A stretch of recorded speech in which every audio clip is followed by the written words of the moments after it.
আসসালামু আলাইকুম ওরহমতুল্লাহি ওবরকাতু। প্রিয় ভিউয়ার্স ভাইয়েরা, যারা দেশ ও প্রবাস থেকে দেখছেন, সকলে আমার সালাম গ্রহণ করবেন। আসসালামু আলাইকুম ওরহমতুল্লাহ। আমি আল্লাহর কাছে দোয়া করি এবং আশা রাখি যে আল্লাহ তাবারক তাআলা আপনাদেরকে ভালো রেখেছেন।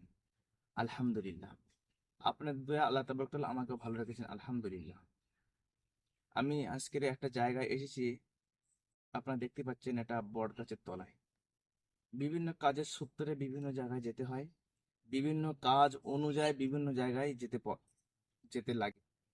তা আজকে যে কাজের উদ্দেশ্যে এসেছি, সেই গাছের উদ্দেশ্য, সেই কাজটার জন্য এরকম একটা ত্রিমুখী রাস্তা, মডার্ন যেন পুরো পুরো জায়গা, যে সমস্ত এলাকা বিরান জায়গা, লোকজন কম বসিত, ঠিক আছে, সেরকম জায়গায় একটা বট গাছ এবং ত্রিমুখী রাস্তা থাকলে হবে, ঠিক আছে।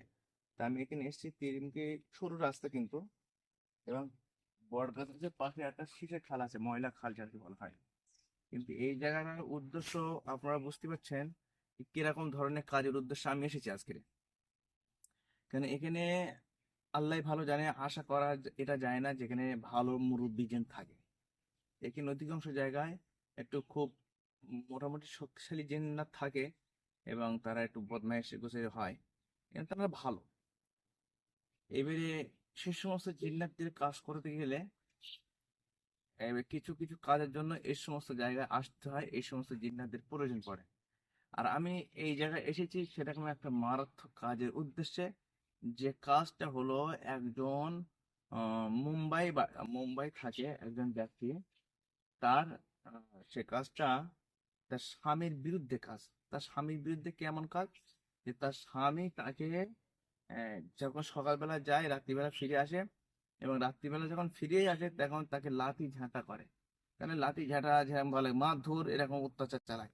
আর এই অত্যাচার চালানোর পিছনে আছে আহ, কিছু তার মনের বদমাইশি, আর কিছু অন্যজনের ক্ষতি করে, এবং ও নিজে কিছু চালান নিয়ে রেখে দিয়েছে জিন্নাত।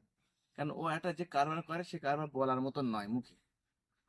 বুঝতে পেরেছেন? কেন সে যদি আমার ভিডিওটা সে দেখে, তাহলে সে একটা মান সম্মান পড়ে যাবে। এবার সে এই কাজটার জন্য তার যে জিন্নাত গুলো আছে, সেই জিন্নাত গুলো তার শরীরে প্রবেশ করে তার স্ত্রীর উপরে অত্যাচার চালায়। এবং তাদেরকে আমি ডেকে আমি বারণও করে দিয়েছি, তাদেরকে ধরে বন্দি করে দিয়েছি, বন্দি করে দিয়ে পরে ফের আর একটা দল ফের অনুযায়ী ফের আগ্রহ চালান দিয়েছে, ঠিক আছে। এবার ওদের সাথে লড়াতে গেলে অনেক সময় কি আহ লোহা দিয়ে লোহা কাটতে হয়।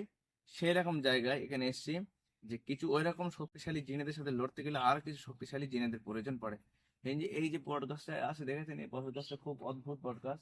হম এমনি দেখে গাছ ছিমছিম ছিমছিম লাগতেছে, ভয় ভয় লাগতেছে, ঠিক আছে। এই সমস্ত যে ঝাড়ু আছে, এই যে ঝাড়ুগুলো, এতে পুরো জিন্নাতের পুরো ভরা, এতে এরা এটা নিয়ে দোল চাপে। এবার যাই হোক, এই সেখান থেকে জিন্নাত চালান করাবো, আহ এবং তার উদ্দেশ্যে কাজের জন্য, যাতে করে তারা গিয়ে তাদেরকে হটিয়ে দিয়ে তাদেরকে সম্পর্ক ভালো করে দিয়ে তারপর এনারা আবার এই জায়গায় চলে আসবে, ফিরে আসবে ইনশাল্লাহ। দোয়া করবেন, ভালো থাকবেন। আশা করি আপনারা বুঝতে পেরেছেন। ইনশাল্লাহ এখন আমি কাজ করবো। দোয়া করবেন। আসসালামু আলাইকুম আ রহমতুল্লাহি ওয়া বারাকাতুহু।